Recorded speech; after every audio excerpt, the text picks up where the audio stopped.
يسعد فؤادي كلما ذكر الحبيب ترنما. ذاك الذي رب العلا صلى عليه وسلم.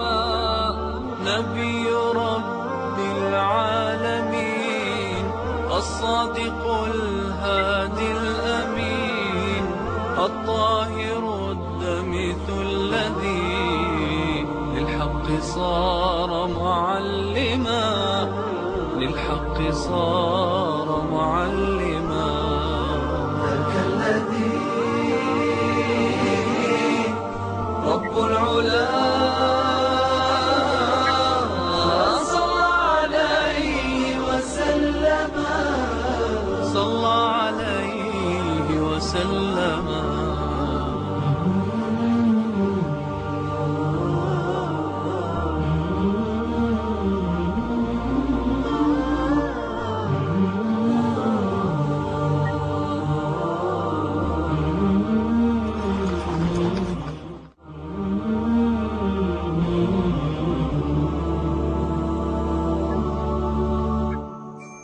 اشتد الهم بالنبي صلى الله عليه وآله وسلم وزاد الحزن في ليلة من الليالي التي لها ذكرى في هذه الأمة. صلى النبي صلاة العشاء الآخرة ثم ذهب إلى بيت أم هانئ فنام بعد العشاء. وفي الليل جاءه جبريل عليه السلام يوقظه، فاستيقظ النبي صلى الله عليه وآله وسلم وخرج من بيت أم هانئ. مر على البيت ثم ذهب مع جبريل. يقول فرأيت دابة عظيمة، دابة غريبة لها جناحان، إنها دابة تنقل الأنبياء، تضع حافرها في منتهى طرفها. فرقيها النبي صلى الله عليه وآله وسلم، اسمها البراق، وأخذت تسري به في تلك الليلة باتجاه بيت المقدس. ما أعظمها من رحلة وما أجملها من رحلة فيها خير الخلق على دابة الأنبياء التي تنقل الأنبياء البراق. يرافقهم جبريل عليه السلام بنفسه. في الطريق رأى قافلة، رأى أمورا غريبة عجيبة حتى وصل إلى بيت المقدس، وكل أهل مكة نائمون لا أحد يدري عنه.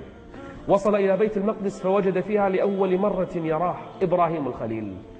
يقول أشد الناس شبها به صاحبكم، يعني هو عليه الصلاة والسلام. ورأى موسى يصفه يقول رجل طويل آدم جعد كأنه من رجال شنوءة. ووجد عيسى عليه السلام رجل أحمر لا قصير ولا طويل صبط الشعر. أشد الناس شبها به عروة بن مسعود الثقفي كما وصفهم. وفي جمع من الأنبياء في بيت المقدس في الأرض المباركة صلى النبي إماما بالأنبياء. ثم بعد أن صلى بهم قدم له إناءان، إناء من لبن وإناء من خمر، فاختار النبي صلى الله عليه وآله وسلم إناء اللبن. فقال له جبريل هديت للفطرة وهديت أمتك، ولو شربت الخمر لغويت وغويت أمتك. ثم رجع النبي إلى فراشه في بيت أم هانئ ونام تلك الليلة. فلما أصبح أخبر الخبر أم هانئ، قال لها ذهبت وصليت في بيت المقدس ورجعت. قالت أم هانئ لا تخبر أحدا بهذا، فإن أخبرتهم كذبك الناس وآذوك. قال والله لأحدثنهم. فذهب وفي الصباح نادى أهل قريش وأخبرهم بأنه صلى في بيت المقدس مع الأنبياء. فهذه فرصة المشركين الآن. أخذوا ينشرون بين الناس يقولون إن العير لتضرب شهرا إلى بيت المقدس وشهرا ترجع منها، وصاحبكم يقول أنه في ساعة صلى في بيت المقدس ورجع، حتى ضعاف الإيمان تشككوا في دينهم، وبعضهم ربما تراجع عن دينه حتى ذهبوا إلى صاحبه أبي بكر وقالوا له إن صاحبك يزعم أنه ذهب إلى بيت المقدس وصلى ورجع في ليلة واحدة في ساعة واحدة. فقال أبو بكر بكل هدوء إن كان قد قالها فقد صدق، إني أصدقه في خبر السماء يأتيه وهو جالس عندي، أفلا أصدقه في هذا؟ فأنزل الله في أبي بكر والذي جاء بالصدق يعني رسول الله وصدق به يعني أبو بكر أولئك هم المتقون. فلما تجمع المشركون ومعهم أبو بكر وبعض الصحابة على الرسول: ما الخبر؟ ماذا تقول؟ فإذا بالنبي صلى الله عليه وسلم ما زار بيت المقدس قبل هذا. قال لهم: سأصف لكم بيت المقدس. تحدوه بهذا، وكان بعض الناس شاهد بيت المقدس، أخذ يصف بيت المقدس حجرا حجرا، يقول: رفع لي بيت المقدس كأنني أراه. وكلما قال شيئا قال أبو بكر: صدقت، قال أبو بكر: صدقت، قال أبو بكر: صدقت، حتى قال النبي له: أنت صديق هذه الأمة، أنت صديق هذه الأمة. ثم تحدى المشركين، قال: رأيت عيرا في الطريق فيها كذا وكذا وكذا وكذا، أخبرهم بأوصافها، قافلة كاملة، وسوف تأتيكم في اليوم الفلاني من ثنية التنعيم. فانتظر المشركون في ذلك اليوم، فإذا القافلة كلها تصل، وإذا بالمؤمنين يزدادون إيمانا، والنبي سري عنه بعد هذا الإسراء، وكل أهل التقوى ازدادوا يقينا، أما المشركون ازدادوا غنظا وحيقا وحنقا على رسول الله صلى الله عليه وآله وسلم. سبحان الذي أسرى بعبده ليلا من المسجد الحرام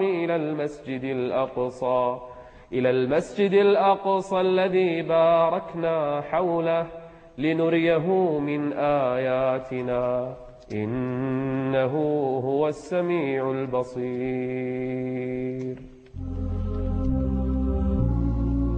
يا ليل حدثني عن رحلة الإسراء، أسري الرسول بها كالبدر في الظلماء للمسجد الأقصى، تدنو له الأرجاء، غارت نجوم الكون من وجهه الوضاء، من وجهه الوضاء.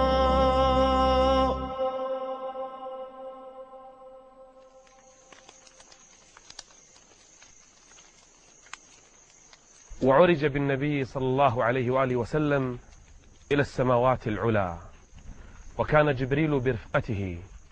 رأى المعراج، ليس شيء أجمل منه. النبي يرتقي من هذه الأرض إلى السماوات، فيستفتح جبريل السماء، ولكل سماء أمنتها حفظتها من الملائكة. قالت الملائكة: من؟ قال: جبريل. قالت: ومن معك؟ قال: محمد. فسألت الملائكة: وهل بعث؟ قال: نعم.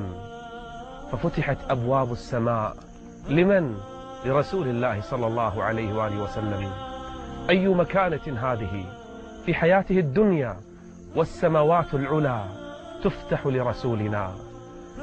دخل السماء الدنيا، السماء الأولى، فرأى رجلا ترفع له النسمات، كل روح تقبض في الأرض ترفع إليه، فإذا رأى روحا مؤمنة فرح، وإذا رأى روحا خبيثة كافرة حزن.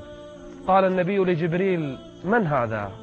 قال: هذا أبوك آدم. فسلم عليه، فرد آدم: أهلا بالابن الصالح والنبي الصالح، إنه محمد صلى الله عليه وآله وسلم.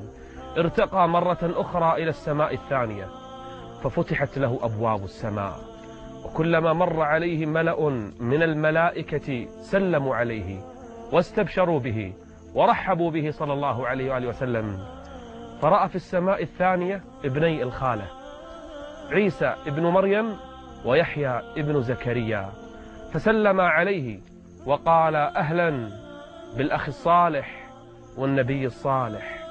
ثم ارتقى عليه الصلاة والسلام إلى السماء الثالثة، فرأى فيها رجلا جميلا أوتي شطر الحسن. قال: من هذا يا جبريل؟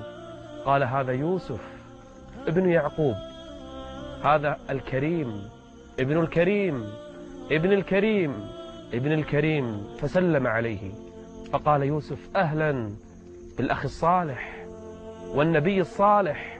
ثم ارتقى نبينا صلى الله عليه وآله وسلم إلى السماء الرابعة، فرأى فيها إدريس فقرأ النبي ورفعناه مكانا عليا، فسلم عليه ورد السلام، ثم إلى السماء الخامسة فرأى رجلا ذو لحية بيضاء، فقال النبي لجبريل: من هذا؟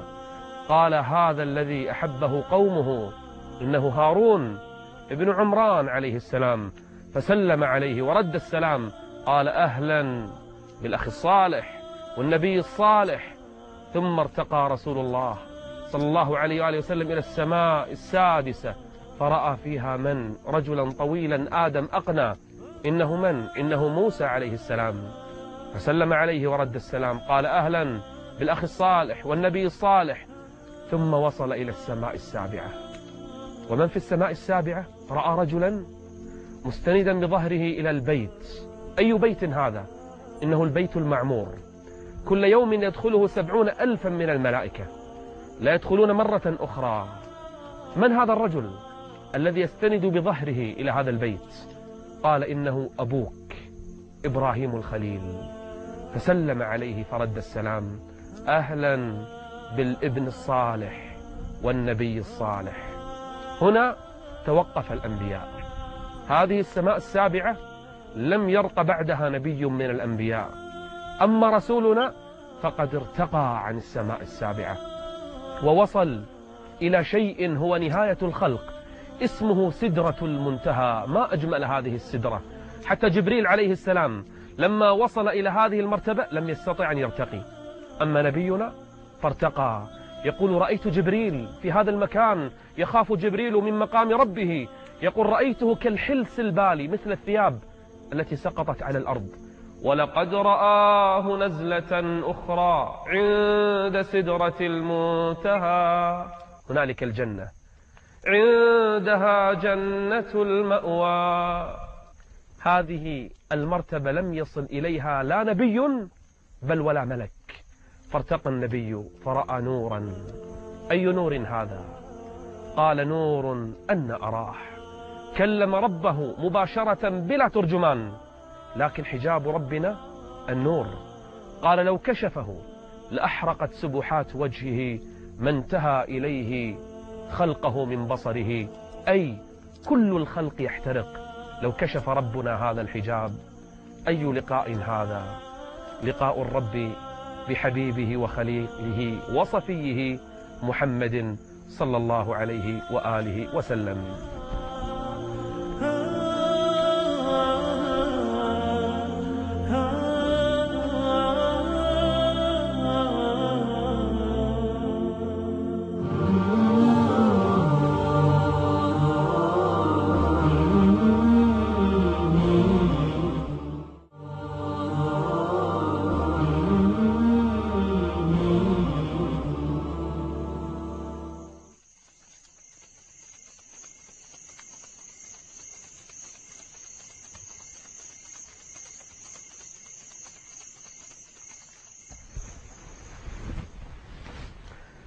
في السماء السابعة كلم النبي صلى الله عليه وآله وسلم ربه، لم يره.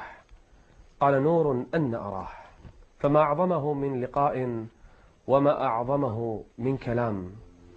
في تلك السماء فرض الله عز وجل على نبينا وعلى هذه الأمة أعظم العبادات، وهي الصلاة. فرض الرب عز وجل هذه الشعيرة فوق 7 سماوات، وفرضها الرب 50 صلاة في اليوم والليلة. من الفجر إلى الفجر وجب على هذه الأمة أن يصلوا 50 صلاة، وكل صلاة أكثر من ركعة. فأقبل النبي راجعا عليه الصلاة والسلام، فمر على موسى ابن عمران فسأله عما فرض الله عز وجل عليه، فقال: فرض علي الصلاة. قال: وكم فرض عليك من صلاة؟ قال: 50 صلاة. قال: أمتك لن تقدر عليها. وكان موسى رفيقا بأمته وبأمة محمد. قال: إن أمتك لن تقدر عليها، فارجع إلى ربك وسله التخفيف. فرجع النبي إلى ربه يشفع لهذه الأمة أن يخفف الله عليها عدد الصلوات، فأنزل الرب عز وجل من 50 إلى 40 10 صلوات. فلقي موسى في طريق عودته وقال له: كم جعلها الرب؟ قال: 40. قال: ارجع. فإن أمتك لن تقدر عليها. وصدق موسى. فرجع النبي وطلب من ربه التخفيف فصارت 30. ثم كل مرة ينزل الرب عز وجل يخفض الرب 10 صلوات حتى صارت 10. ثم جعلها الرب 5. فنزل إلى موسى قال: كم صلاة؟ قال: 5 صلوات. قال: ارجع إلى ربك وسله التخفيف فإن أمتك لن تقدر عليها. قال: استحييت من ربي، استحييت من ربي. يعني أقل من 5 صلوات، من 50 إلى 5 صلوات. ثم قال النبي: من أتى بهن وصلاهن إيمانا واحتسابا كن له ك50 صلاة. من صلى 5 كن له ك50 صلاة. لا يبدل القول لدى الرب عز وجل، لا يبدل القول عند الله جل وعلا. فهي 5 نصليها لكنها تكتب ك50 صلاة، ثم الحسنة ب10 أمثالها. هذه الفريضة أراد الرب عز وجل أن يفرضها على هذه الأمة في معراجه عليه الصلاة والسلام. إن الصلاة كانت على المؤمنين كتابا موقوتا.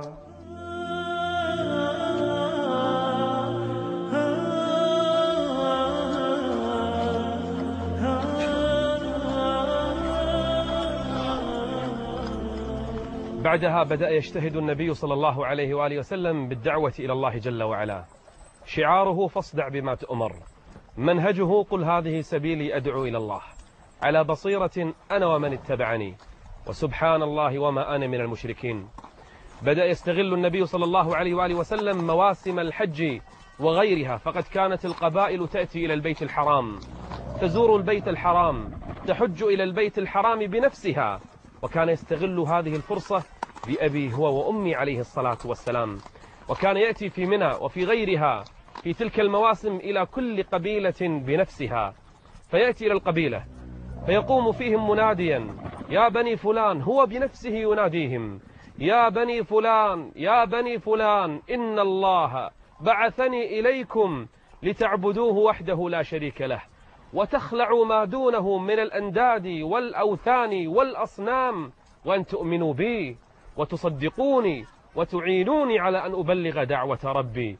يأتي إلى أمة إلى قبيلة قبيلة، إلى فلان وفلان وفلان في خيامهم وفي مقارهم. وكان معه أبو بكر الصديق رضي الله عنه، وكان يتبعه رجل كما قال الراوي: رجل أحول وضيء له غديرتان عليه حلة عدنية يتبعه، فإذا ترك آل فلان قام فيهم وقال يخطب: أيها الناس، هذا ابن أخي، هذا ابن أخي يدعوكم لأن تخلعوا اللات والعزى وحلفاءكم من الجن، وأتاكم بما لم تعرفوا، فلا تسمعوا إليه ولا تطيعوه.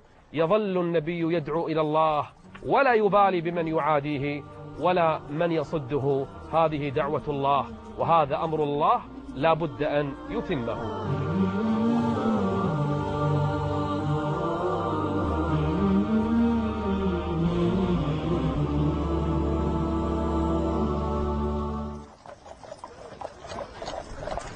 والنبي صلى الله عليه وآله وسلم يدعو الناس في خيامهم وتجمعاتهم، يدعوهم إلى الله جل وعلا، يصدونه ويردون دعوته.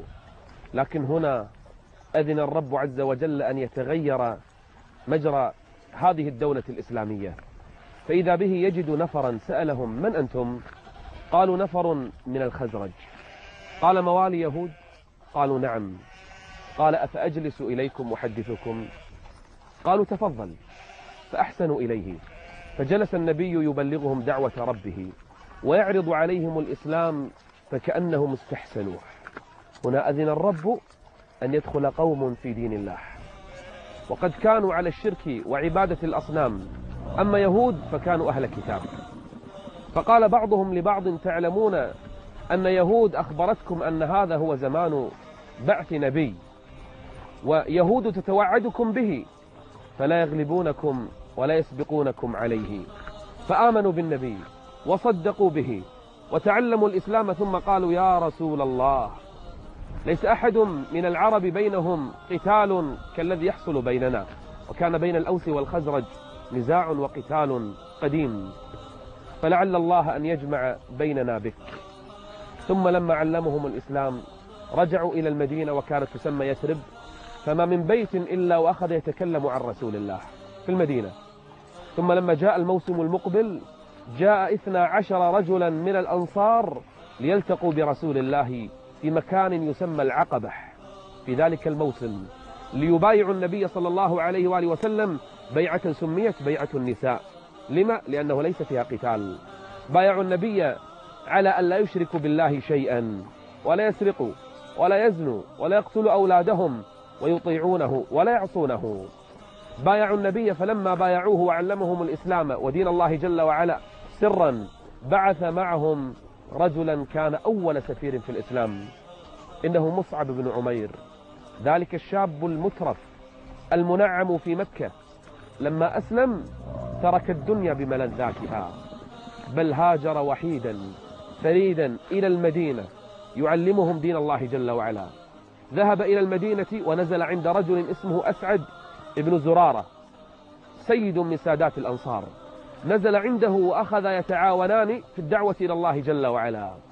ما ترك مصعب بيتا إلا وأقرأهم القرآن وأسمعهم الإسلام، يبلغ دين الله صباحا ومساء، جهارا ونهارا، في كل مكان يدعو إلى الله جل وعلا. فكان نعم السفير ونعم الداعي إلى الله جل وعلا. يوم من الأيام كان مصعب مع أسعد بن زرارة في حائط يعلمان الناس دين الله جل وعلا، فإذا برجلين من سادات الأنصار، سعد بن معاذ وأسيد بن حضير، لم يكونا قد أسلما، تضايقا مما يفعل مصعب وأسعد بن زرارة. فقال سعد بن معاذ لأسيد بن حضير: لو قمت إليه فكلمتهما. فقام أسيد بن حضير إلى أسعد بن زرارة وإلى مصعب بن عمير فقال لهما: ما الذي تصنعانه في قومنا؟ سفهتما ضعفاءنا وفعلتما، وأغلظ عليهما في الحديث. فقال أسعد بن زرارة: هل لك إلى أن تسمع ما نقول؟ فإن قبلت به وصدقت لم يضرك، وإن كرهته كففنا عنك ذلك. قال: أنصفتما، كلامكم حق. فجلس، أركز حربته، ثم جلس أسيد بن حضير يسمع من مصعب بن عمير، فأخذ يدعوه إلى الإسلام ويقرأ عليه القرآن. وهو يقرأ، مصعب يقرأ القرآن، إذا بأسيد بن حضير يتغير وجهه، إذا به يتغير وجهه ويشرق وجهه، يتأثر بالقرآن. فما إن انتهى إلا قال أسيد: ما أحسن حديثكما، ماذا يفعل من أراد أن يدخل في دينكما؟ قالوا: لا شيء، يغتسل، يطهر ثيابه، يشهد شهادة الحق، يصلي ركعتين، يدخل في الدين، خلاص. فإذا به يرجع إلى سعد بن معاذ. لما رآه سعد قال: والله لقد رجع بغير الوجه الذي ذهب به. وقال أسيد قبل أن يذهب لسعد بن معاذ، قال: سوف أذهب إلى سعد بن معاذ، سيد في قومه، إن آمن لم يتخلف عنه أحد من قومه. قالوا: من؟ قال: سعد بن معاذ. فذهب أسيد إلى سعد، قال: اذهب إليهما فاسمع منهما. فجاء سعد إليهما قال: ماذا صنعتما؟ سفهتما ضعفاءنا وفعلتما، هل لكما أن تكفا عنا؟ فقال أسعد بن زرارة: اجلس واسمع، فإن أعجبك قبلت، وإلا كففنا عنك ما تكره. قال: أنصفتما. فجلس سعد بن معاذ قبل أن يسلم، فأخذ يقرأ عليه القرآن مصعب، وإذا به يشرح الله صدره ويتغير وجهه ويشهد شهادة الحق.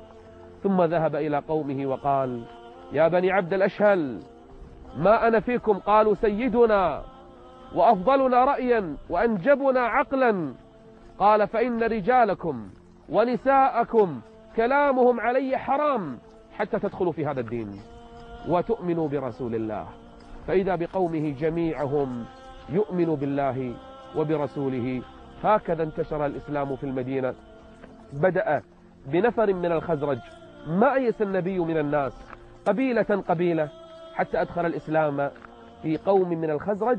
ثم بدأ الأنصار، بايعوه البيعة الأولى وانتشر الدين في المدينة برسول الله عليه الصلاة والسلام وبرسوله مصعب بن عمير الذي كان أول سفير في الإسلام.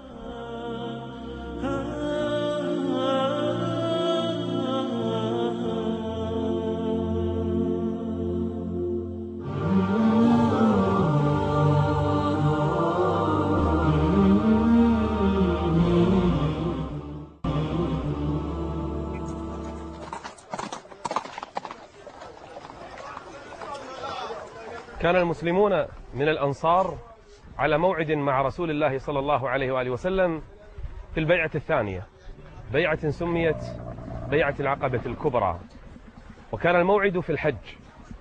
خرج الأنصار من المسلمين، خرجوا مع المشركين في الحج إلى مكة، وكان بينهم سيد من ساداتهم اسمه البراء بن معرور، وكان في طريقه لا يصلي إلى بيت المقدس، لم يرضى أن يجعل الكعبة في ظهره، وكان أصحابه ينصحونه ولكنه كان يأبى، قال كيف نجعل هذه الكعبة في أظهرنا؟ فلما وصلوا إلى مكة 71 رجل معهم امرأتان، صاروا 73 رجل وامرأة، وصلوا مع المشركين في الحج إلى مكة، وأهل مكة لا يدرون بالخبر. ذهب البراء بن معرور وكعب بن مالك يسألان النبي عن الصلاة باتجاه الكعبة، لم يكونا قد رأى رسول الله صلى الله عليه وآله وسلم. في الطريق سأل رجلا من أهل مكة أين محمد؟ قال أتعرفانه؟ قلنا لا. قال أتعرفان العباس؟ قلنا نعم. قال هو جالس مع العباس عند الكعبة. يقول فذهبنا إلى الكعبة فرأينا العباس وكنا نعرفه من قبل، كان تاجرا يأتي إلى المدينة. يقول فجلسنا عند رسول الله فقال النبي للعباس أتعرفهما؟ قال هذا البراء بن معرور سيد قومه، وهذا كعب بن مالك. فقال النبي الشاعر؟ قال العباس نعم. يقول كعب بن مالك والله ما نسيتها طوال عمري، الرسول يعرفه. يقول فسألنا النبي عن الصلاة باتجاه الكعبة، فقال النبي للبراء يا براء إنك على قبلة لو صبرت عليها، يعني اصبر الآن على هذه القبلة وهي بيت المقدس. فرجعنا إلى رحالنا. الموعد موعد البيعة أوسط أيام التشريق، المكان عند العقبة. جاء أوسط أيام التشريق، ذهب ثلث الليل الأول، نام الناس في رحالهم، تسلل المسلمون 71 رجل وامرأتان، تسللوا سرا في الليل كتسلل القطى لموعد مع من؟ مع حبيبهم عليه الصلاة والسلام، لبيعة غيرت مجرى أمور كثيرة. خرجوا بالليل كل واحد من رحلة، ولا أحد يدري عنهم، لا أهل قريش ومكة ولا أصحابهم الذين جاءوا من المدينة من المشركين. خرجوا يتسللون، جاءوا إلى شعب في العقبة، التقوا برسول الله لعقد تلك البيعة.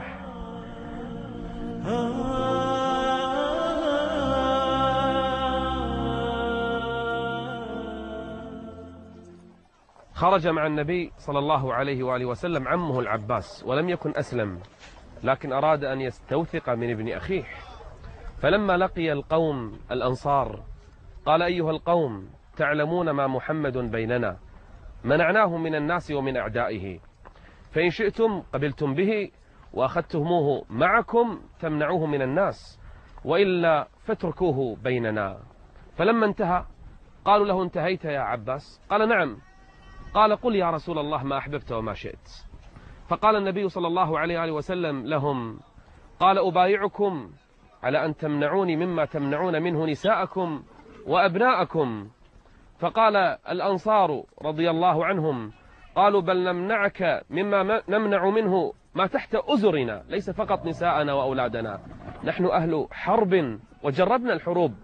فقام رجل من الأنصار اسمه أبو الهيثم قال يا رسول الله بيننا وبين الناس حبالا، يعني بيننا وبين اليهود عهود ومواثيق، وإنا قاطعوها، فإن أظهرك الرب عز وجل على الناس وعلى العرب فهل عسيت أن ترجع إلى قومك وتخلي بيننا وبينهم؟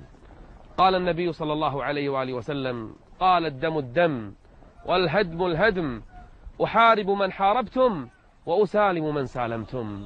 ففرح الأنصار بهذا وبايعوا النبي صلى الله عليه وآله وسلم وجعل عليهم 12 نقيبا مثل القائد، 12 9 من الخزرج و3 من الأوس، ورجعوا إلى بلادهم. قبل أن يرجعوا ويتفرقوا من علم بالخبر، من علم بهذه البيعة شيطان من الشياطين، فقام يصيح بين الناس: يا أهل الجباجب، يا أهل المنازل، هل لكم في مذمم، يقصد محمدا صلى الله عليه وسلم، هل لكم في مذمم والصبات معه تبايعوا على حربكم، هل لكم، يصرخ بين الناس. فقام الناس يلتفتون ويبحثون، فقال الأنصار: ما هذا؟ فقال النبي صلى الله عليه وسلم: قال هذا أزب العقبة، يعني هذا شيطان العقبة. ثم قال: والله لأتفرغن لك يا عدو الله. فقالت الأنصار: يا رسول الله أفلا نميل عليهم ميلة واحدة؟ قال: لا، لم نؤمر بهذا بعد. فأمرهم أن يرجعوا إلى رحالهم. وفي الصباح انتشر الخبر، فذهبت قريش تتثبت من زعماء الخزرج، وكانوا مشركين، وعليهم عبد الله بن أبي بن سلول. فلما جاءت قريش تسألهم: هل صحيح الخبر؟ تبايعتم مع محمد أن تقاتلون دون الناس؟ فقال عبد الله: أبدا والله ما حصل هذا، ما كان قومي ليفعلوا هذا حتى يرجعوا إلي. فرجعت قريش ظنت أن الأمر حقا، أما مشركو الخزرج لم يعلموا بهذا. فرجع الأنصار إلى بلادهم وعليهم 12 نقيبا ليحملوا راية الإسلام ويؤسسوا دولة الإسلام.